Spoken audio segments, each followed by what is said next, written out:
Commander, thank you for allowing me the use of your ship, and for going along with this plan. Garrus said he had to attend to the Normandy's weapons systems. Something about calibrations. Sounds like Garrus. I'm sorry to say the Asari Counselor won't be joining us. She thinks there's too much bad blood with the Krogan. She may be right, but there'll be a lot more blood. Real blood, if we don't try.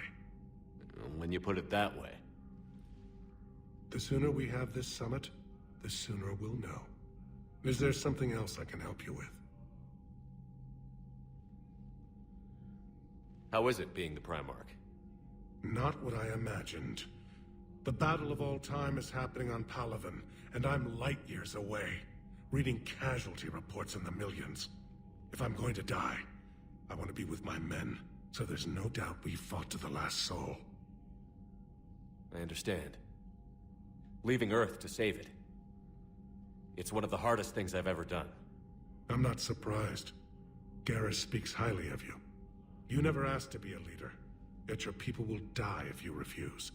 We find ourselves in similar circumstances. Let's hope the spirits grant us the strength to see it through. How are things on Palaven? The casualty reports are staggering. The Reapers are using our own tactics against us. Destroy the enemy with overwhelming force. I've seen the same on Earth.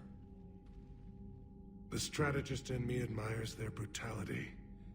The Turian in me knows I'm watching the destruction of 15,000 years of civilization. My civilization. Thank you, Primarch. My thoughts are with Palaven. And mine with Earth.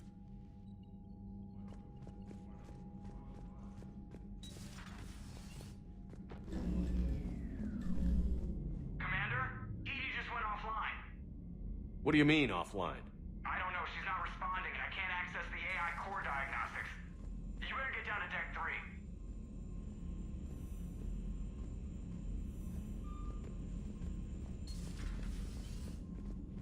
Commander, comm systems are going haywire. Whatever's happening is centered on deck 3. See if you can get to Edie. I'll check the AI core.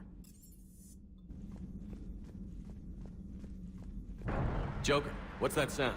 Fire extinguishers, Commander. Could be an electrical fire, or something.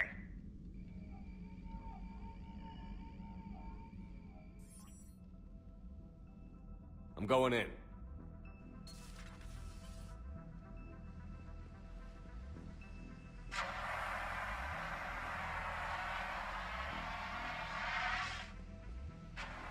Edie, talk to me.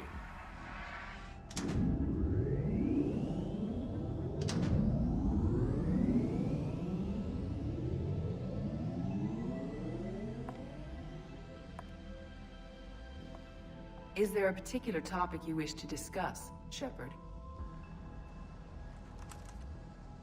Edie? Yes.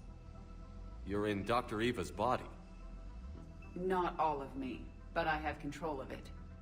It was not a seamless transition. A transition? You blacked out on us for a while there. Correct. When we brought this unit on board, I began a background process to search for its information on the Prothean device. This eventually triggered a trap. A backup power source and CPU activated, and the unit attempted physical confrontation. Fortunately, I was able to gain root access and repurpose it as I saw fit. During this process, it struggled. Thus the fire. Edie, you need to alert us about incidents like this. You shouldn't have done this alone. Bringing the crew up to speed would have been counterproductive. All attempts to help would have been limited by reaction time.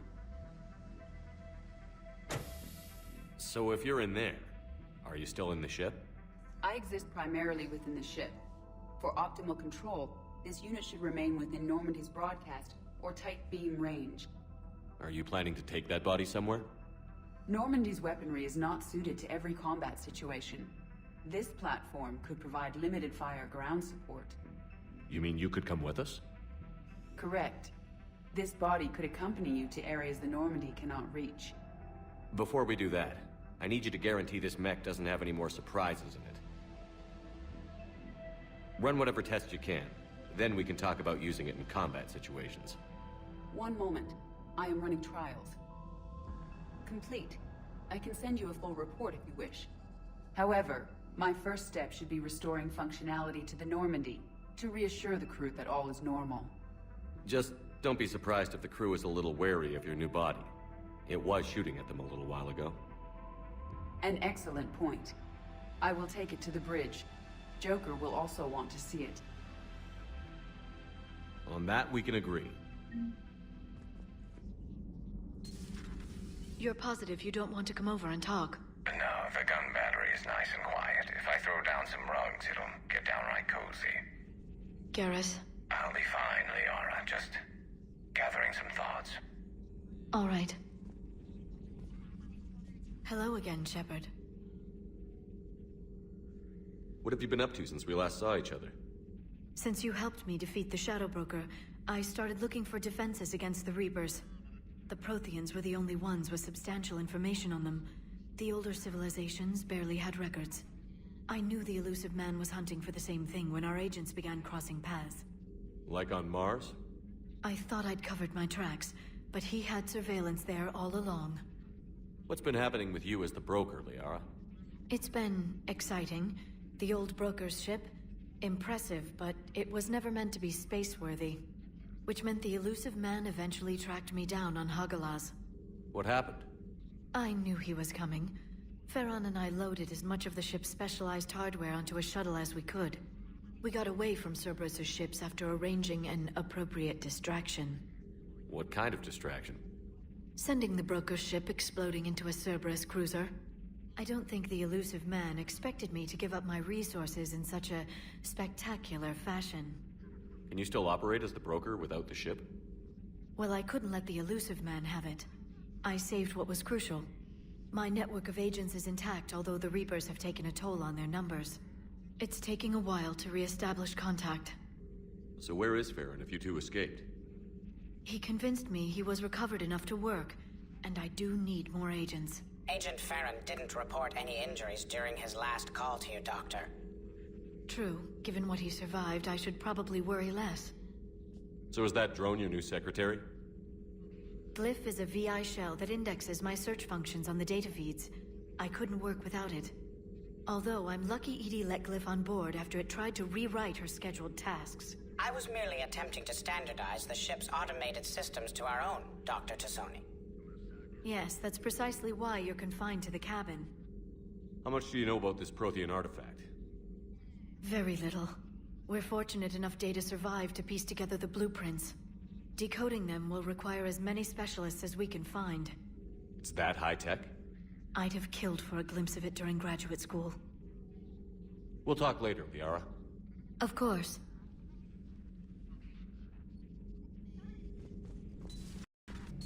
Two of our dreadnoughts have been lost in a matter of hours. I know, Primarch. I'm seeing the same numbers myself. They don't look good. We have to turn this around, and fast. Well, you can trust Shepard, sir. If anybody can get the Krogan to cooperate, it's him. He's an old friend of Urdnot Rex. Let's just hope friendship still counts for something in this war. I'm sure it will, sir. Garrus. Didn't waste any time getting to work, I see. After what I've been through lately, calibrating a giant gun is a vacation. Gives me something to focus on.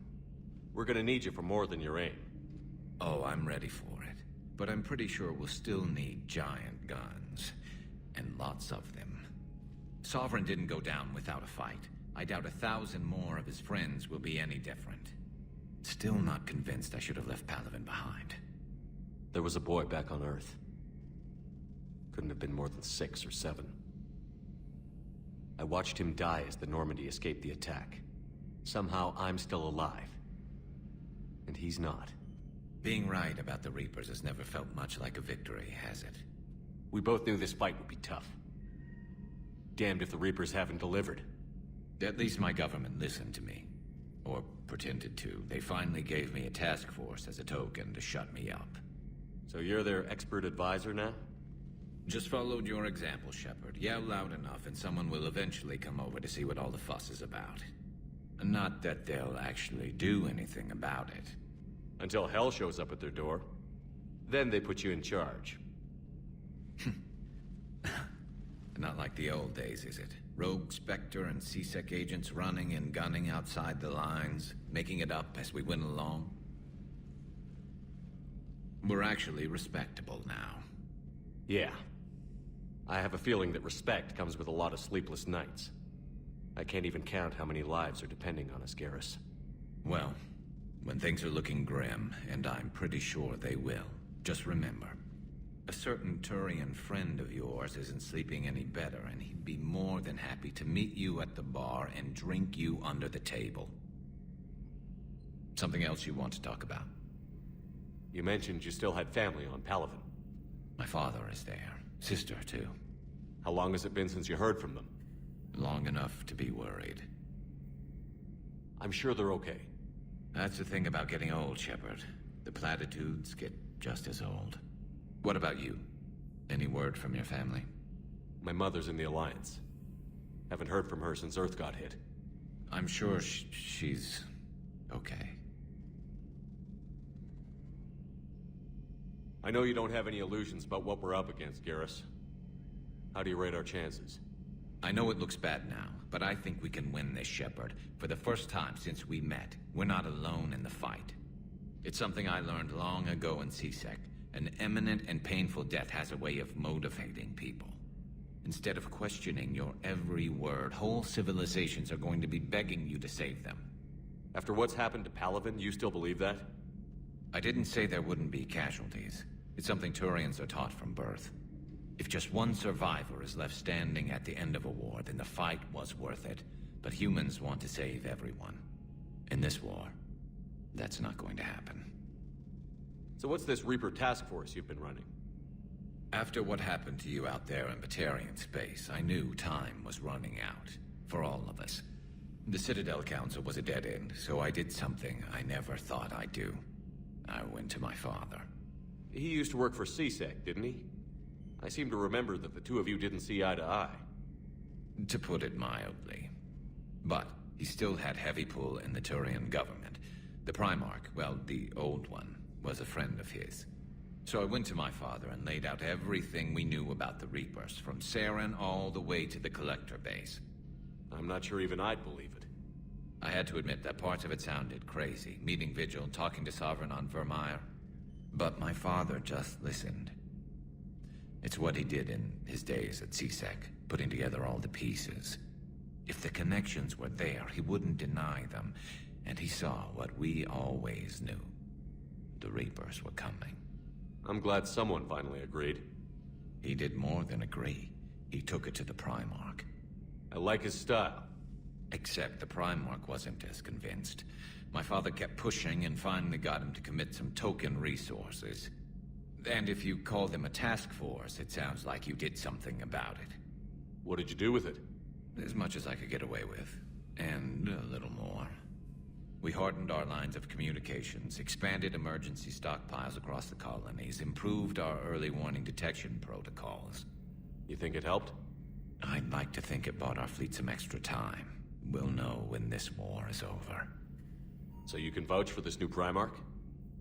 Well, even if I couldn't, you go to war with the army you have. Will he live up to his word? I've never known Victus to lie. Play fast and loose with strategy, maybe, but betray an ally. Not his style. And if he did try, well, we'll just find another Primarch. I noticed generals saluting you, Garrus. How far down the line of succession are you these days? Let's not go there. Primarch Vicarian, honored war hero. Somebody's gonna have to rebuild Palaven when this is over. Yeah, somebody who knows how to hold a hammer. That's all for now, Garrus. It's damn good to have you back. Wouldn't miss this fight for anything. Now, I'm sure somebody screwed up something down here. I want to get the old girl back in fighting shape. I have to ask, do all war reporters look so, feminine? I mean, you're made up so well. We actually have a research department for that. They focus test looks, voice, manner. Apparently, girly is good. Sorry, pay more attention. Solarians relate to high-pitched voices. And Turians? Turians are nuts. A civilization of war nerds. Loyal viewers, but they write the creepiest fan mail. How's your new assignment working out, Allers? Fairly normal, except for the unshackled AI, Matriarch Benezia's daughter, and the communicator that can reach Earth. The first two, I can deal with. That last one gets my attention. So what are you asking for, exactly? Anything from Earth is the lead story right now. That's not opinion, it's fact. Maybe I can pass on a few non-classified progress updates. Seriously? You just doubled my ratings. I don't need FaceTime, just a data upload. Tell people what's really happening on Earth. We need long recruiting lines on every planet after you air a story. I can do this, Commander. Remind me to tell you about the time I made an Elcor cry. What the hell's up with Edie? She's found a new home, I guess. A super hot, sexy home. You take her on a mission, I'm gonna be just a little bit distracted.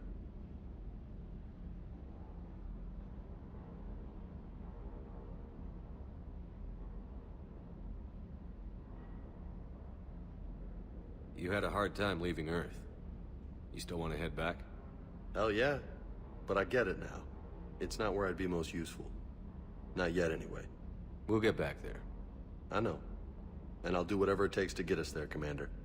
Maybe no more shuttle crashes. No promises now that I've gotten the taste for it. Besides, I like to keep Esteban on his toes. I take it you and Lieutenant Cortez know each other. Yeah, Esteban did a stint on Fel Prime where me and my squad were stationed. I caught up with him on Earth a few months back. He's a good guy. Just don't tell him I said so. It'd go to his head. What's with you and the nicknames? It's just my way of remembering people. Some people just don't match their names, you know? So, I just give them a new one. So, I'm a loco, huh? Yeah. I mean, I'm pretty crazy, but the shit you've done makes me look sane. You mentioned a mission you had against the Collectors. What happened? Pretty much what I said. Things went foobar, and I was one of the few to make it out. If you want the rest of the story, you're gonna have to get me really drunk, or... Or what? That's about it.